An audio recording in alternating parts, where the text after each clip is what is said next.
नयना सचादेव जी। राधा वल्लभ श्री हरिवंश महाराज जी।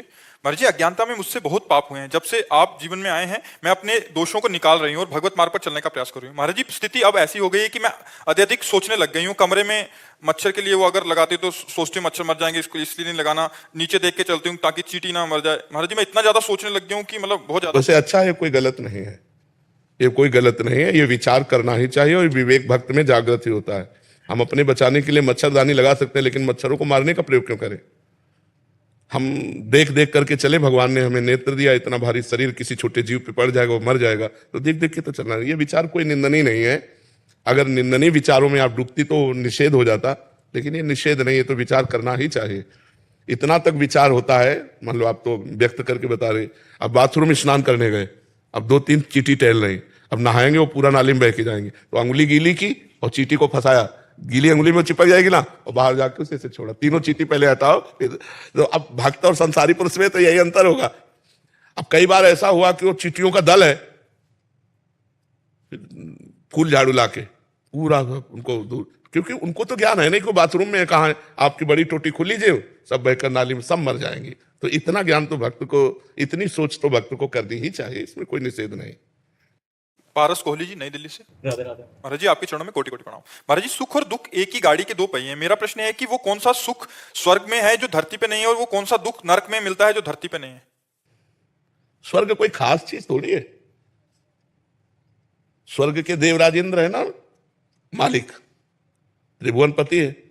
गौतम ऋषि महात्मा की पत्नी के साथ गंदा आचरण करने के लिए व्याकुल हो गए और किया, तो कोई खास बात स्वर्ग है क्या? अगर उन अप्सराओं का भोक्ता इंद्र मृत्यु लोक की किसी ऋषि की पत्नी के साथ गलत करने का विचार करके गलत कर दिया, तो इसका मतलब स्वर्ग में वो सुख नहीं है। जिस सुख की प्राप्ति के बाद कोई चाह नहीं रह जाती, वो भगवान है। स्वर्ग भी एक नकली है, असली नहीं है। स्वर्ग का सुख भी नकली है। यहां तक कि आप ब्रह्म स्तंभ पर्यंतम सर्वम मायामयम जगत सत्यम सत्यम पुनः सत्यम हरे नामयु केवलम, तिनके से लेकर ब्रह्मलोक तक सब मायामय है। माया माने झूठा, माने दिखावटी, दिखावा कुछ और है और अंदर में, अब जैसे पूरा जीवन हो गया हर सुख भोगते हुए, अब आपके पास क्या है? आपसे पूछा जाए कि आपके पास क्या है, तो फिर वही लालसा है, वही कामना है भोगने की, और कुछ चला। तो झूठा ही खेल चल रहा है माया का। तो ना स्वर्ग में कोई सुख है और न मृत्यु लोक में कोई सुख है। अगर वास्तविक सुख है जिसे कहते हैं, वो परमात्मा में है। जैसे केवट भगवान के चरण धो रहा है, बाद में भगवान ने अंगूठी दी सीता जी की, तो क्या कह रहा है? अब कछुनाथ न चाहिए मोरे। जब ये निकल जाए हृदय में कि जो मैं चाहता था वो मिल गया, आप कुछ नहीं चाहिए, वो केवल भगवान में ही निकलेगा और कहीं नहीं निकलेगा। लाखों कामनाएं और उत्पन्न हो जाएंगी, कोई कभी तृप्त नहीं होता। तो न स्वर्ग में सुख है, न पृथ्वी में सुख है। सुख है तो भगवान में है, जो आनंद सिंधु सुख राशि। ये पक्की बात समझ ले।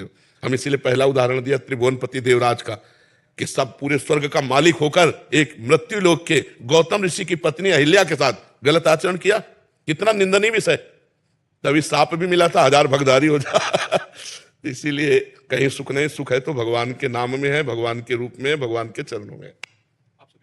ओम प्रकाश गर्ग जी, मध्य प्रदेश से। राधे राधे। महाराज जी, आपके चरणों में कोटि कोटि प्रणाम। महाराज जी, क्या पूर्ण रूप से मृत्यु का भय खत्म हो जाना, किसी चीज को पाने की इच्छा अर्थात संसार की भौतिक सुविधाओं की चाह मिट जाना और श्री जी से मिलने की व्याकुलता का तीव्र गति से बढ़ना, यही शरणागति का उच्चतम स्तर है क्या? महाराज जी, संशय निवृत्ति कीजिए। जीव की बंधन की श्रृंखला है देहाभिमान। जो अपने स्वरूप का विस्मरण होकर हम देह भाव में स्थित हो गए हैं, स्त्री या पुरुष, ये अभिमान जो जागृत हो चुका है, मैं ये हूं, यही जीव की पुनरपि जननम पुनरपि मरणम पुनरपि जननी जठरे शयनम, इससे बहुत बड़ा दोष हो गया। जीव चैतन्य घन सुख स्वरूप आनंद समुद्र है, स्वयं परमात्मा स्वरूप है, पर उस सुख की खोज करने के लिए शरीरों की तरफ बढ़ गया, इंद्रियों की विलासिता की तरफ बढ़ गया, अपने स्वरूप को भूल गया। भोगैश्वर प्रसक्ता नाम तयापहृत चेतसाम व्यवसायत्मिका बुद्धि समाधु न विधीयते। जो भोग और ऐश्वर्य में सुख कर लिया, जिसका चित्त अपहृत हो गया, चाहे शरीर का भोग हो, चाहे वस्तु का भोग हो, और धन वैभव मान प्रतिष्ठा अच्छा लगने लगा, मारा गया। वो मारा गया, माया के प्रवाह में वो बह गया।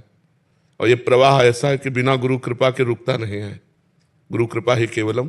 जिसने गुरुदेव की शरण ले ली, और गुरुदेव के द्वारा ज्ञान तिमिरांधस्य ज्ञानांजन शलाकया चक्षुरुन्मीलितम येन तस्मै श्री गुरुवे नमः, जो अज्ञान का नाश करके ज्ञान का प्रकाश कर देते हैं, तब हमारा ये माया का प्रवाह रुकता है।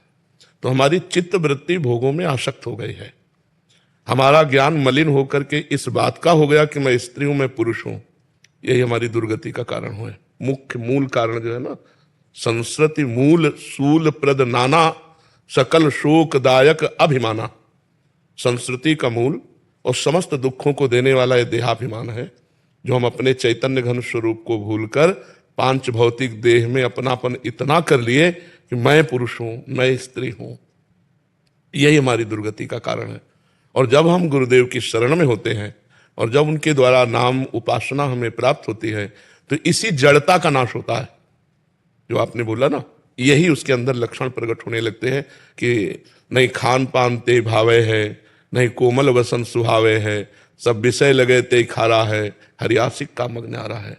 ना काहू सो बोलिबो, ना कोई व्यवहार, अपनी कुंवर किशोरी को जियत निहार निहार।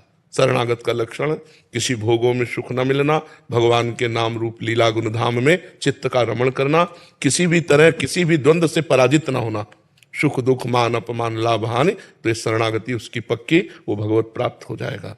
और जो नाम जप नहीं करता, भगवान की लीला कथा में अनुराग नहीं रखता, श्रवण कथन में, वो चाहे जो साधना कर ले, देहाभिमान पुष्ट होता ही रहेगा।